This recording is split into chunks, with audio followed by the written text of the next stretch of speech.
Ministri i jashtëm i Sirisë Asad Hasan al-Shaibani ka shkruar në X për njohjen e Kosovës nga Siria.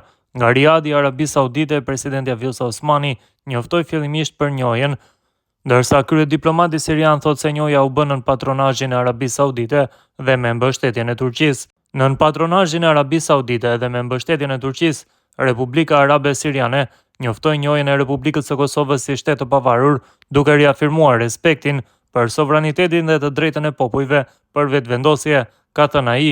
Për këtë njohje ka reaguar edhe kryeministri në detyrë Albin Kurti dhe krerët opozitar të cilët e kanë përshëndetur. Por profesori Blerim Latifi mendon ndryshe. Ai ka thënë se njohja e pavarësisë së Kosovës nga Siria është rezultati i zhvendosjes së këtij shteti nën orbitën amerikane pas rënies së regjimit të Asadit. Sipas Latifit, kjo njohje është edhe përfitim indirekt nga fitoria e Izraelit në lindjen e mesme. Tregimet e tjera për procesin e marrjes së kësaj njohje, thot ai, janë Dok Rahini.